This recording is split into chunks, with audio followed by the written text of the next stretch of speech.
Author proposed that these four elements, air, earth, fire, water, made all that we can see and touch in this room. And the whole of this earth will live on. And there's also fifth mythological element called ether. And you may know it as quintessence. Ancient cultures in Babylonia and Korea and Tibet and India refer it to as void in their local languages.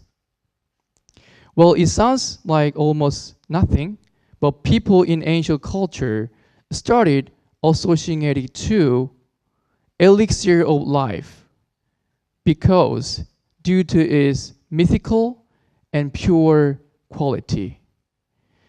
And it was also believed that in medieval times, it could be created by distilling alcohol 7 times.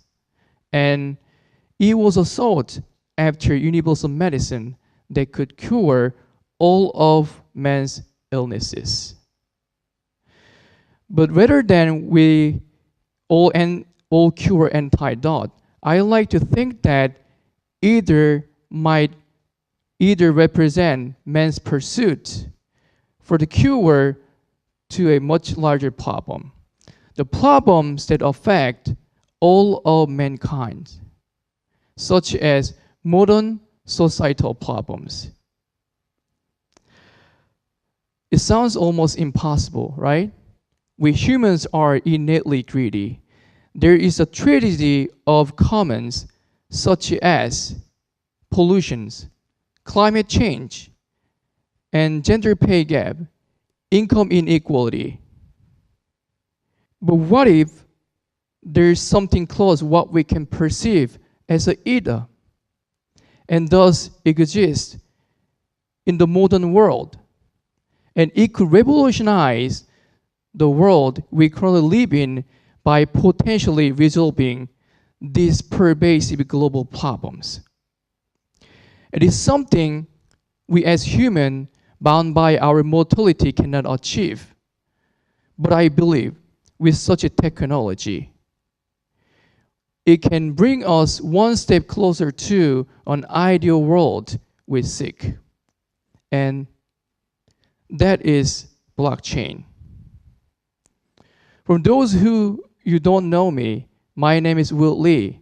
I graduated from Stanford Computer Science and have managing multiple tech startups across various countries for the past 6 years. And one of which was started with the aim to tokenize sharing economy. So if you are wondering what exactly is blockchain, well, it's an interesting concept. Okay, so say I have this digital microphone and I would like to give it to one of you. Simple, right? I can just hand it over. I have 0 microphone and you have 1. There's no need for a third person to confirm I hand it over to you. I can give it to you and it's all yours. Okay, now I tell you I have a digital microphone. And I also wanted to give it to you, but it doesn't work the same as physical microphone because you cannot see and touch it. And I could also create 1,000 copies of digital microphones to share. And maybe we could account for these digital microphones by tracking in a ledger where we account for who has how many of this. And maybe we could get TEDx organizers to manage this. So I pass it to them and they organize how many of these microphones we have each. But who knows, one day our TEDx organizer can create one and add in it their positions without our knowledge. Then how can we prevent this? It is straightforward. We just give everyone access to the ledger. So everyone can see all the transactions happening on their computer. And all the transactions happen recorded in the public ledger. So nobody could cheat the system. For example, I cannot send a digital microphone if I don't have. In everyone else's record, I don't have digital microphone, so it will not sync up with others and making my transaction invalid. Say I have a digital microphone, and then I can simply give it to you, and in everyone's ledger, I don't have a digital microphone.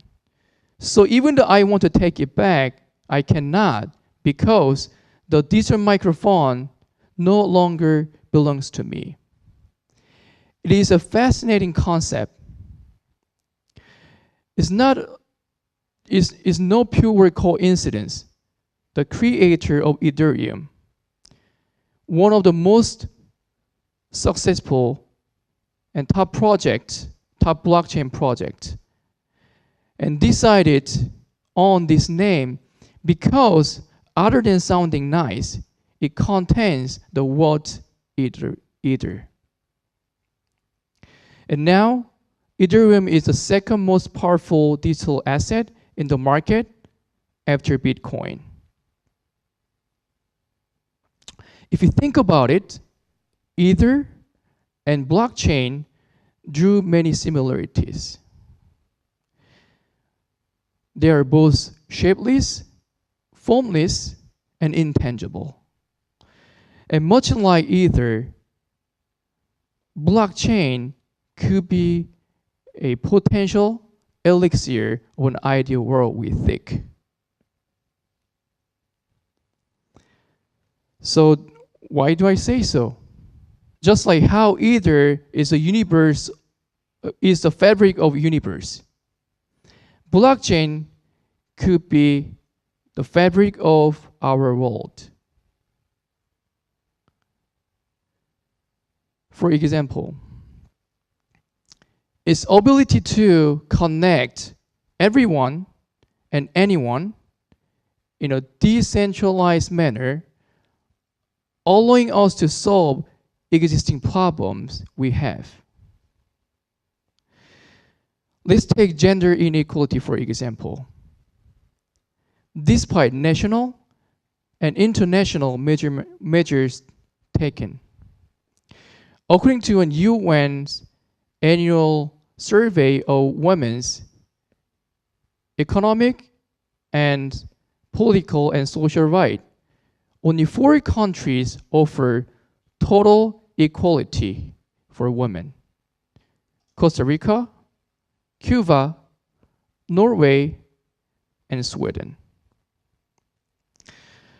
Then how does blockchain help us one step closer to solving this problem? Well, did you know that nearly half of women across the globe do not have a bank account? Across to the World Bank's global financial database. And blockchain could be a solution in some situations for them to keep their money in their own devices and be able to transfer their money in a secure and safe way. That is the blockchain company based in Afghanistan is doing. And the company name is Digital Citizen Fund. The CEO Roya set up a system that allow an estimated 2,000 African women with no bank account to be paid in Bitcoin with the aim to empower women in the country. And other than these societal problems, there's also a global one, an incredibly complex and requiring cooperation of the cooperation of mankind to mitigate and even perhaps reverse its effect is climate change. Do you know what is the biggest problem we have? Us and our inactions. In the recent UN climate conference, a key topic extensively discussed was how blockchain could combat the climate change, and by allowing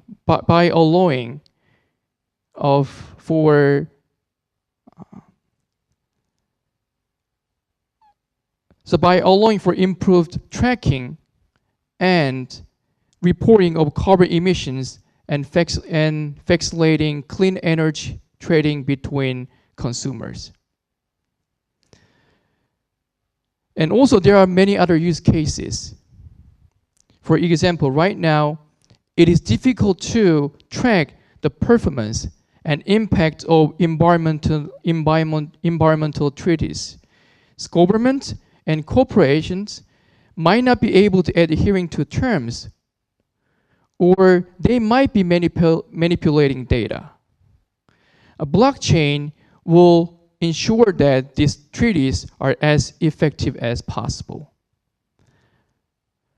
It's able to track environmental data and ensure that commitments were met or otherwise penalized accordingly. Due to tamper-proof nature of blockchain, these entities will be unable to manipulate data as well.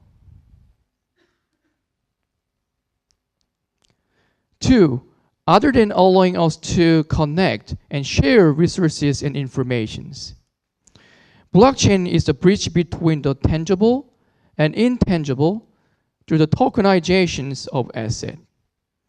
What this means is something physical, such as a house and a car, can be converted into many blocks that can be owned by many people.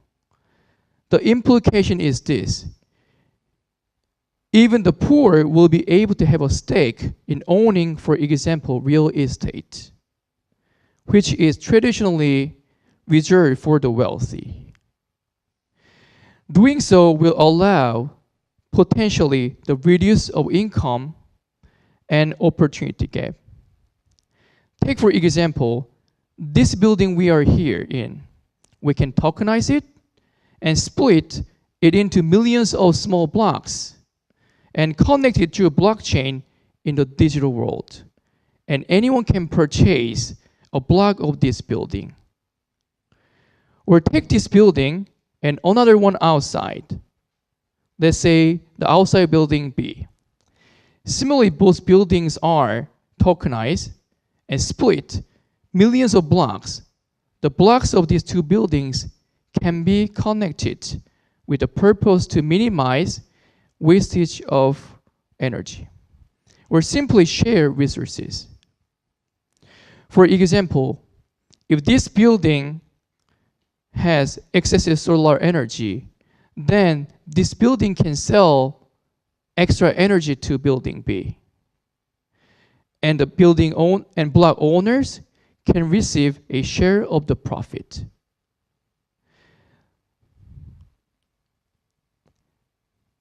Now 3, it can also redefine an idea of creations. I had some interesting experience when I arrived in Sweden. I tried to use cash, but not that many places don't accept cash. But imagine that there's no middleman, and it can be everything based on peer-to-peer base. So we don't need to pay any credit card fee. And that being said, seller, buyer, and contributors, and also distributor can be one. For example, do you know that a lot of tech giants, such as Google and Facebook, they collect tons of data we generate, and they use it in order to generate revenue through advertising service.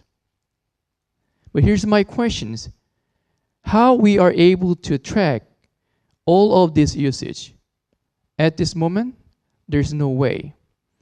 But through blockchain, we are able to create a digital identity, just like passport. And we can connect it through other social media and also driver license and other public informations. Through this way, we are able to track all the data that we generate, and we can see how they use. So even though I'm not a business owner, I can sell my data and I can earn based on how other corporations use my data. And this is all possible through blockchain. And today I share 3 use cases and how blockchain could change the world to make our world better.